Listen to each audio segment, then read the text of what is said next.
Hello ladies and gentlemen, and welcome to Royal Nerd Gaming.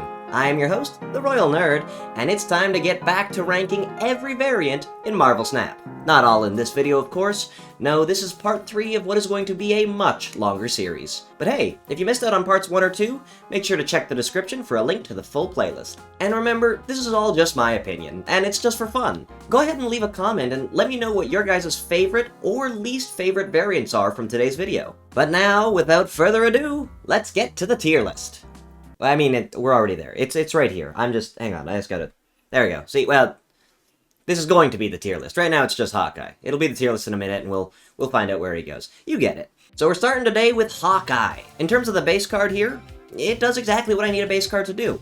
I mean, it shows me Hawkeye, tells me everything I need to know about him. He's the archer, and it's a nice action shot, very dynamic, cool background, which is more than we get out of some base cards. Although, I'm a little confused about the angle that the background is at. Hey, you know what? I'll rotate the card a little bit clockwise for you guys, and I don't know, it just feels like he's gonna be aiming really steep, like he's gonna fire an arrow right into the sidewalk. I guess there could be an enemy lying on the ground that he's aiming for, but shooting a man while he's down, that doesn't feel very heroic. It's a solid base card, I like it, it gets a beat here. And here we have Pixel Hawkeye. I can appreciate what they were trying to do with this pixel, and that he's kind of jumping backwards and firing an arrow. I didn't mention it before, but I already don't love Hawkeye's, like, purple mask with the fins. I know it's very classic, but I've always found it really cheesy, and in this case especially, I feel like trying to depict the mask in pixel art has taken away from the rest of the variant. We've sacrificed his eyes entirely at this point,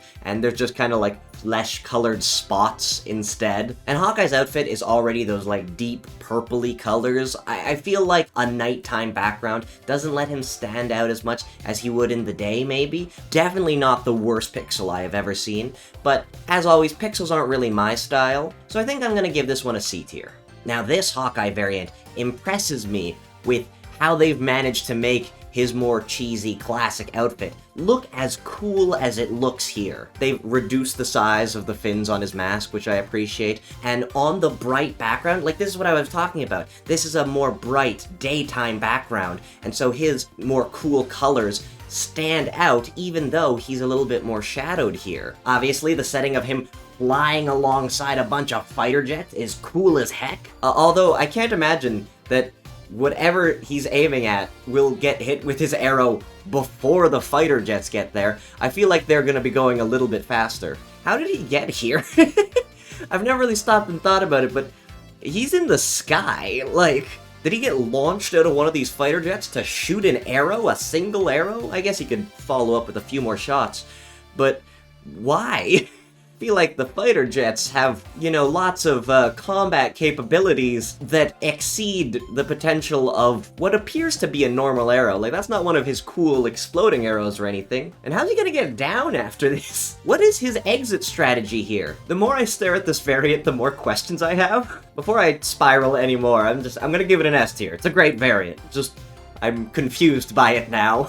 I think this baby variant kind of encapsulates what I don't love about the baby variants in general. Number one, very plain backgrounds. I mean, a background that's just a solid color can work if there is enough detail in the foreground to keep your attention. The baby variants are, by design, a little less detailed, a little bit more cartoony, a little bit more silly, and I don't think that makes up for how little there is going on behind the characters. And then of course there's just the fact that them being babies isn't necessarily how I want to see these characters depicted. Combine those issues and yeah, this one's just a C tier for me. Now Old Man Hawkeye here is definitely my style. The color scheme is more muted than we've seen with any of his other variants. I mean, there's not a hint of purple here, but I think that's on purpose because this is a Hawkeye that isn't bright, isn't colorful. He's been through some stuff, you know? That is a grizzled, experienced old man. But the thing that really sells me on this variant is the perspective. Every other variant we've seen that had his arrows like mid-flight was showing it to us from a side angle. The artists here have managed to capture the image of an arrow flying towards the camera, which is just so impressive, and really makes you feel like the arrows are coming right at you. Like, that is definitely about to hit me, and I love it. Old Man Hawkeye gets an S tier from me. Now, if you've watched the last two parts, you'll know that I'm a huge fan of Dan Hipp. I love his art style, his use of color. He manages to simplify heroes down to their most essential elements, and he's done that here. I mean, he's gotten rid of Hawkeye's cheesy fins and gone for the sunglasses and hair look, which I much prefer. He's kept Hawkeye's iconic purple color scheme while managing to streamline the outfit to make it feel more like a secret agent getup, and the red and yellow, like, fiery background lets Hawkeye stand out so well. I just wish the proportions on him were a little bit different. His head doesn't feel centered and his shoulders feel way too big. And I know I said a lot of positive things about this variant, because I want to be super clear, I really like the style, but this particular Dan Hipp isn't my favorite. It's blasphemy, I know, but this one gets a B tier from me.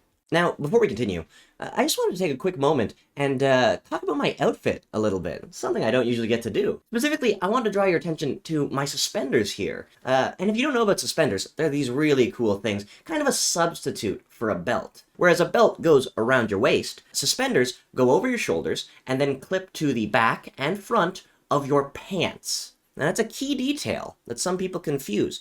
The suspenders clip to your pants. Under no circumstance should you ever clip the suspenders to your underwear. That would look really, really stupid.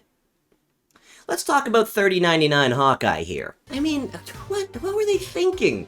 It really looks like he's got some light-up suspenders going straight to his crotch. Is that the fashion of the future? Is this what the future holds? God, I hope not. Like, it's not drawn badly. I think it's depicting what they wanted to depict. The design of the outfit is just terrible. His weird purple fin mask is back, except now the entire fins are sunglasses. That's dumb. And his, like, crossbow gauntlets are fine, I guess, although I don't like them as a replacement for the bow and arrow. I feel like that's more Hawkeye to me. And I mean, if you thought a bow and arrow was outdated now, think about how any sort of arrow-based weapon technology is going to feel in the year 3099. And sure, they're like electrified crossbow bolts now, but I feel like he has electrified arrows in the modern day. That doesn't make them relevant. You could add lighting to the Colosseum or the pyramids. That doesn't make them modern. In case you hadn't gathered, I don't really like this variant, so I'm gonna give it a D tier. Now, for the uninitiated, you might look at this variant and be like, that's not Hawkeye. But no, it is Hawkeye, except it was when he wasn't Hawkeye, or he wasn't using the name Hawkeye, he was using the name Ronin, like a different character, but it was still Clint Barton, who is Hawkeye, so it's still technically Hawkeye, and is therefore a Hawkeye variant. Although, confusingly, there have been multiple other characters to use the name Ronin, like it's a title that's been passed along between people, but presumably this variant's depicting Clint Barton as Ronin, since it is a Hawkeye variant. So, glad I could clear that up for you. This variant is very cool. I mean, the Ronin outfit is just so sleek with the black and the gold. The bright orange sky still lets Hawkeye Ronin stand out, but then kind of like flows into the gold detailing on the outfit, which works really nicely. And you can tell that it's still Hawkeye, because he's continuing the tradition of jumping off really tall stuff with no clear plan for how to get down. Seems to be a very Hawkeye trait. Actually, that just might be a superhero thing, but I worry about Clint especially, because he doesn't have any powers, man. At least with the bow and arrow, he can shoot like a grapple arrow. What's the plan now, man? Jokes aside, I do really like the variant, but when it comes to Marvel Snap, I want the variant that I pick for a character to match my perception of that character. And when it comes to Hawkeye, I think of him as the bow and arrow guy. Obviously, Ronin doesn't encapsulate that for me. I know that it's still technically Clint, but it's not Hawkeye to me. So I'm not going to give it an S tier. It wouldn't be my variant of choice, but I am going to give it an A tier.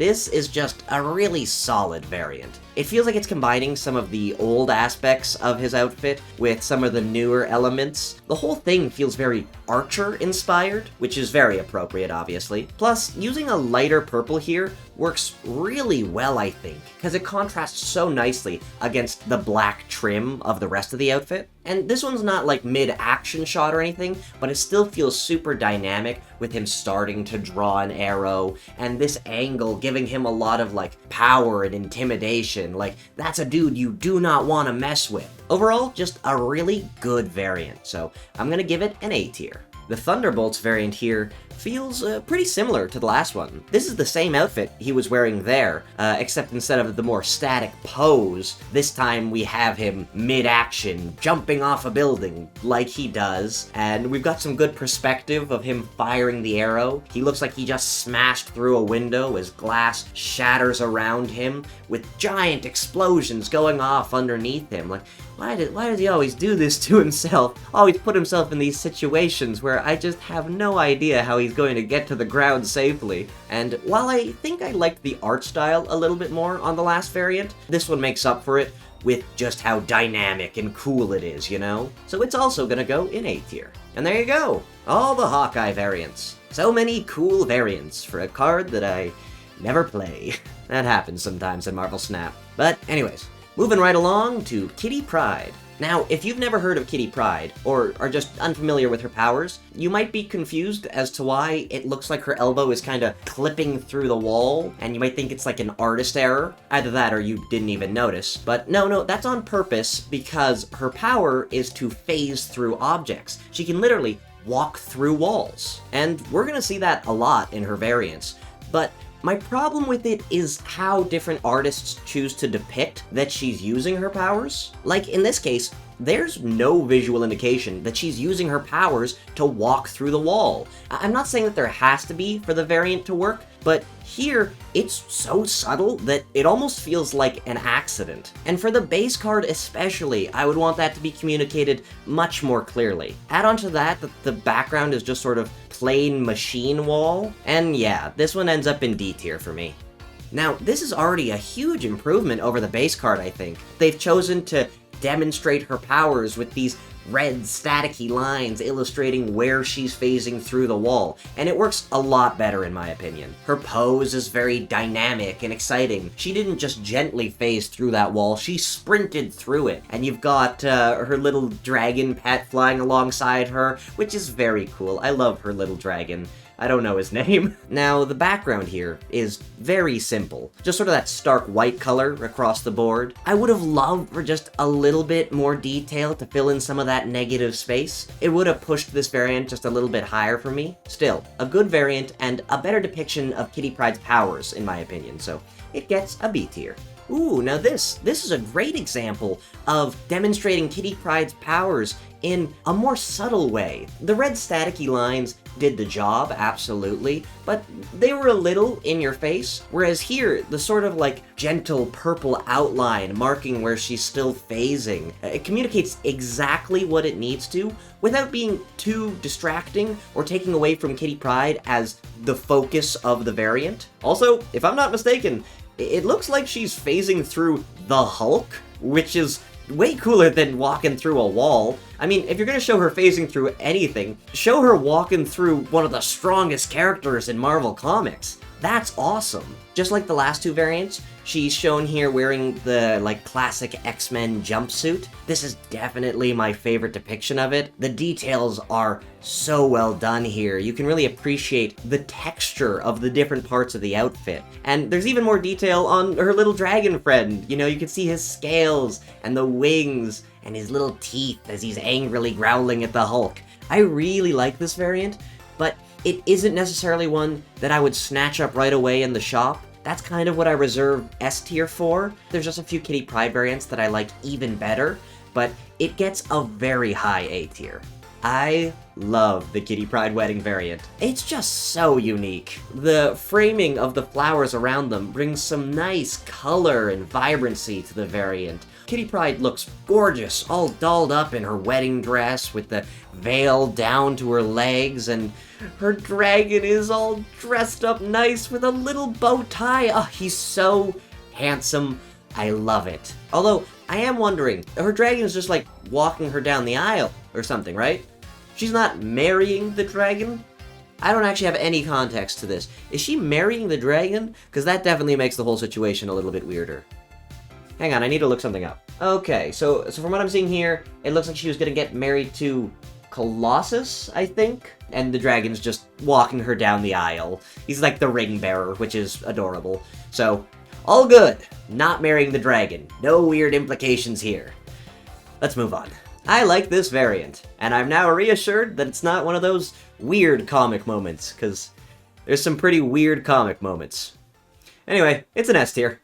3 days later. Hello again! You may notice that some things have changed a little bit since the last shot a few seconds ago, and also I'm greeting you anew, and that's because it's actually been multiple days since I last recorded, which isn't usually how I make these videos. But the day I was recording that, I remember there were a few things that I had to do, so I had to go run some errands, and figured I'd get back to recording the next day, and then that didn't happen, because I pulled something in my back, and yeah, I didn't end up recording that day either, because of the pain and whatnot, and that's also why I'm sitting down now, because standing up for long periods of time hurts. Yeah. Also, if you've noticed, my suspenders are a little bit different. That's because the pair that I was wearing shattered in my hands just seconds before I started recording. The buckle just basically exploded as I tried to attach it. So, yeah, someone really didn't want me to finish this video. Things are just falling apart around me, but we're gonna finish it, damn it. We're gonna finish it, so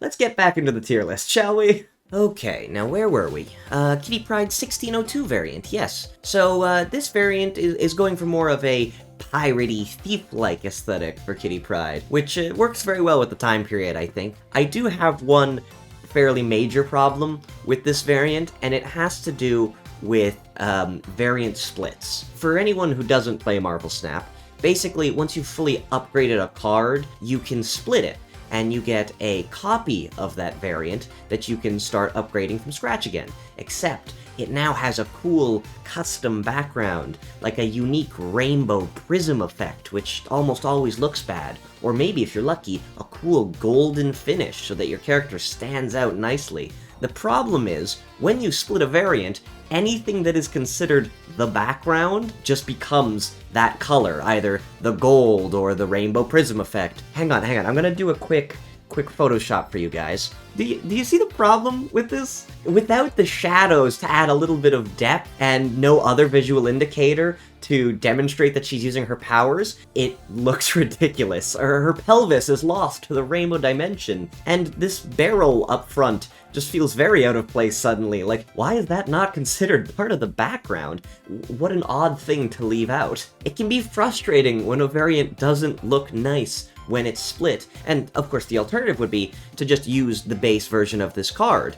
But I don't like the background on the base version. It's very plain. This is the kind of variant where I would want to split it to get a cooler looking background, except as soon as I do that, it looks weird as hell. I'm disappointed by quite a few aspects of it, so I'm gonna give it a B tier. And here we have Jim Lee's Kitty Pryde variant, and I gotta say, I'm a bit underwhelmed by it. I like Kitty Pryde's classic look, I do. The outfit is my favorite part of this variant. The use of her powers feels like an afterthought. Like, I didn't even notice at first that her leg was kind of sinking into the ground. It almost looks like not that she's using her powers, but rather that she's just like stepping in a deep pool of water. The only real indicator that we have that she's phasing through anything is the pipe. It feels like she could have just walked around that. It feels like it was tacked on afterwards to be like, oh yeah, here's what it looks like when she uses her powers. I don't know, I feel like, generally speaking, I expect more from Jim Lee's variants, so this one's also gonna get a B tier, I think. And it's that part of the video where I am blocking too much of the tier list, so I'll start adjusting to being down here.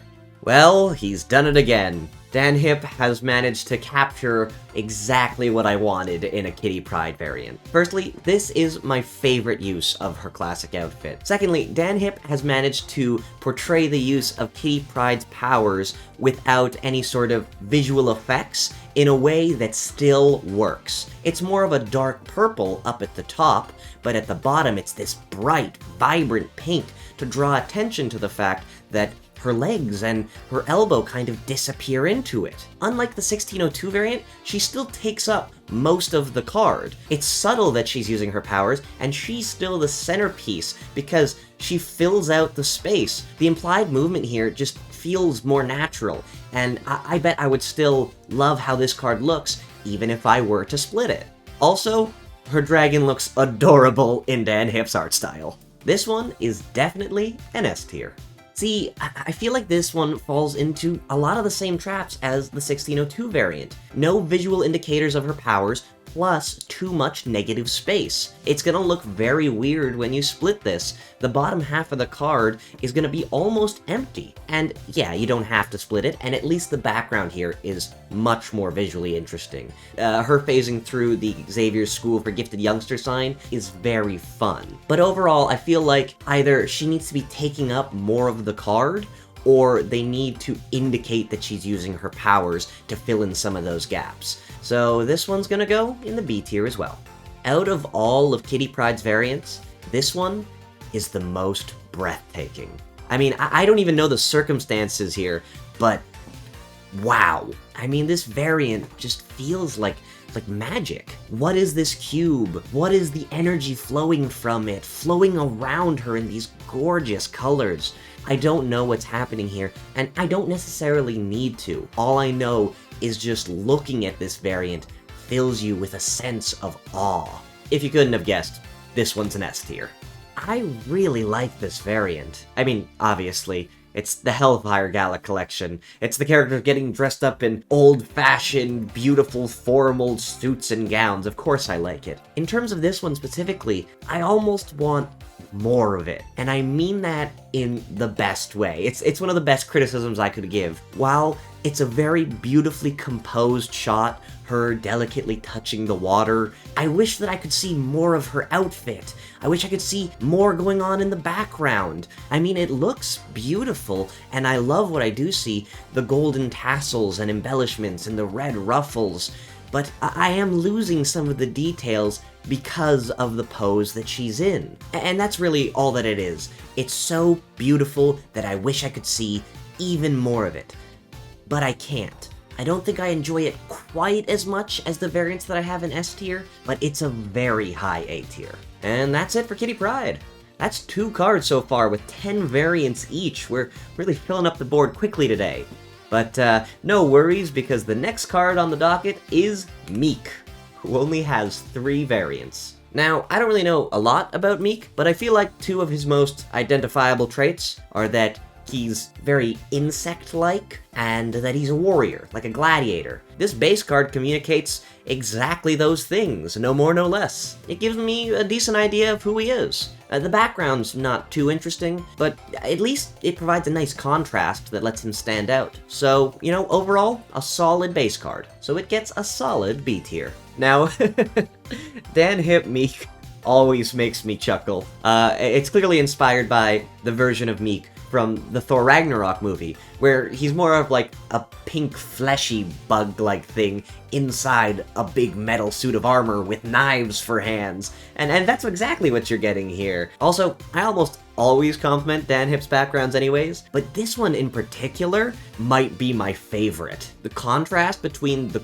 cool greenish blues of the sky and then the reddish orange of the skulls and bodies, I think, that Miek has left in his wake, creating this absolutely gorgeous gradient behind him. It's definitely a silly variant, but a really well done one at that. However, it's not quite my favorite Miek variant, so I'm gonna give it an A tier, but it's definitely one of those A tiers that if I were to randomly get it out of a collector's reserve, I would be super pumped. By process of elimination, I'm sure you've managed to figure out that this is my favorite Miek variant. It just feels like an upgrade from the base card in every way. I don't know how they managed to make the concept of muscular bug look both cool and also like it makes sense, but they did it. I mean, you can really appreciate all the insect-like details here. I mean, I look at his limbs and I kind of go, gross, but in a good way. I mean, I still don't love bugs, but even I gotta admit that this bug looks badass. The big buff bug gets an S tier from me. Oh, I did it. I said it right. That took so many takes. Big buff bug, big buff bug, big bug, buff, buff, big... It's a tongue twister. Okay, on to the last card for today's video, and it is Nova. Now, Nova's base card here is actually kind of awesome. I love when space isn't just depicted as a black void. They make use of these sort of deep purples and lighter blues, and then there's a planet there to give the whole thing a little bit more light. And while Nova's outfit is primarily this darkish blue color that could have easily faded into that background, they've solved that problem by outlining him in these fire and flames blasting out in a trail behind him as he flies towards the camera in that sort of classic, like, superhero pose. I really like this base art a lot, so it's gonna get an A tier from me. Best base card art of the day. And here we have Pixel Nova. I don't know what it is, maybe just that Nova feels like he's supposed to be in space? He feels like he doesn't really fit into this background, which is a shame because I think the background here is actually really well done. Although the bridge that he's on and the railing behind him feel very small to be the surface that he's running on, and he feels gigantic in comparison. Like, if he was to walk over to that railing, he'd trip right over it, because it only looks like it goes up to his knees. The details of his armor are pretty good, I think. My biggest issue with it is this pose that they've chosen. I mean, drawing someone running at the camera is already much trickier than drawing someone from, like, a side profile. It's even harder to achieve in pixel art, where I can't really discern depth. We do kind of lose one of his legs. I can't tell that his arms are swinging like I think they're supposed to be. Instead, it looks like he's doing a funny little jig, like... Hang on a second. You see what I mean? It just feels like he's gonna break into like a funny little dance, you know? Just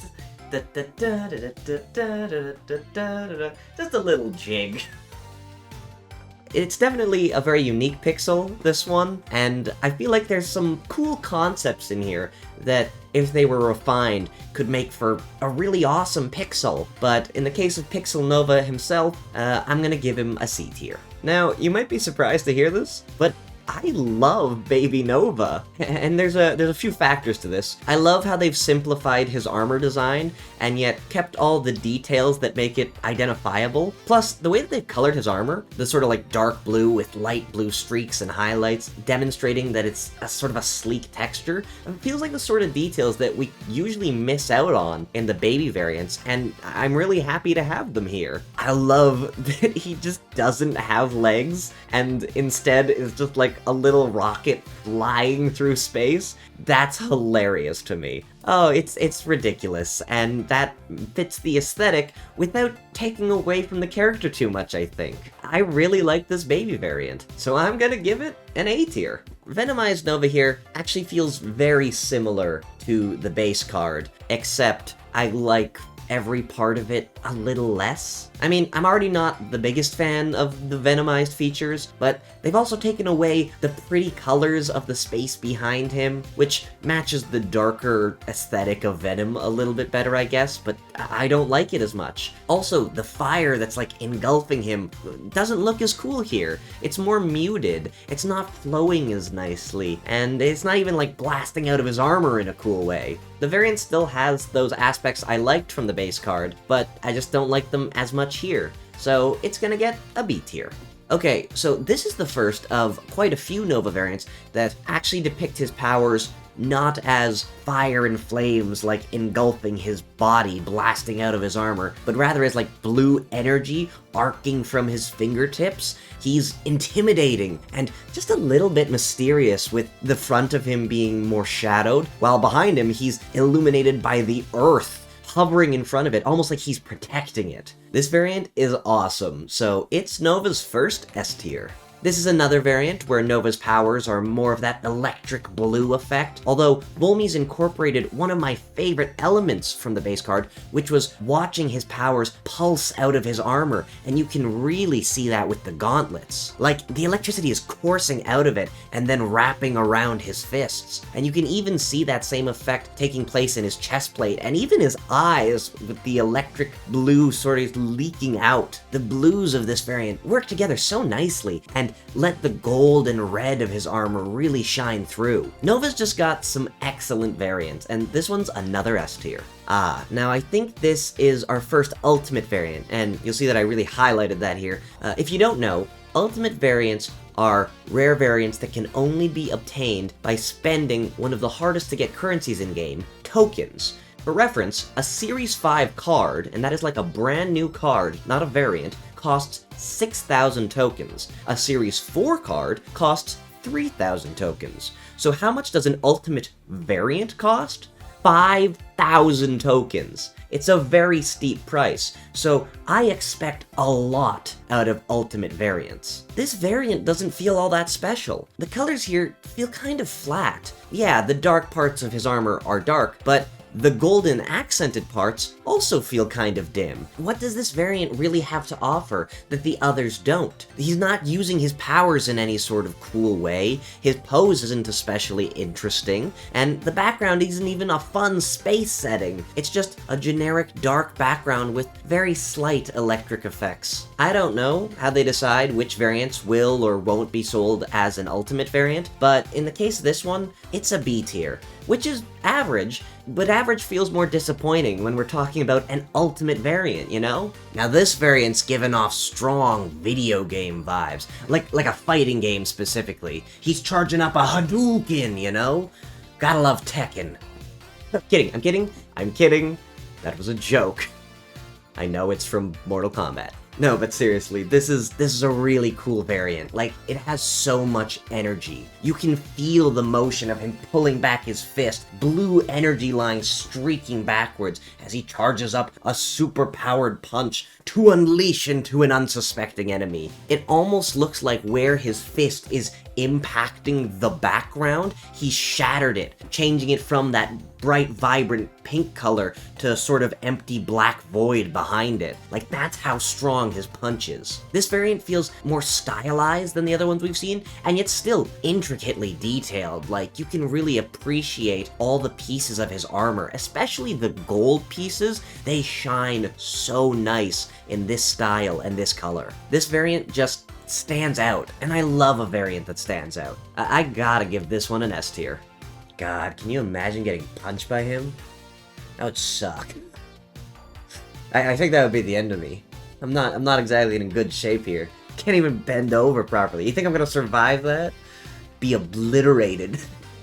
Another variant where Nova doesn't have any legs. I love it. I love when he's just a little torso rocket man blasting off. The Midnight Suns theme just works with Nova so well. It's literally black and gold color theme with a starry aesthetic. I also love that he's the star. Like, some of the Midnight Suns variants have the character's name at the top, but some of them have like actual tarot card text. This one is so fitting. The background is beautiful, and the gold of his armor is so nicely detailed with such simple lines. It's an excellent variant.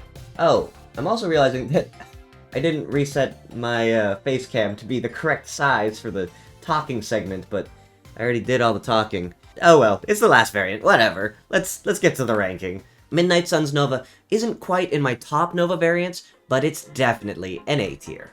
And there we go, another tier list down. Let me get out of your way now so you can appreciate it in its entirety, and we can start wrapping up. Thank you guys so much for watching. I really hope you enjoyed. Sorry this one took a little bit longer to get out to you. It's been a busy, weird week, and I lost the ability to move properly halfway through it. You get it. Anyway, make sure you guys don't forget to hit that subscribe button so you don't miss when the next episode comes out. And hopefully, I'll see you then. Bye-bye for now, and have a nice day.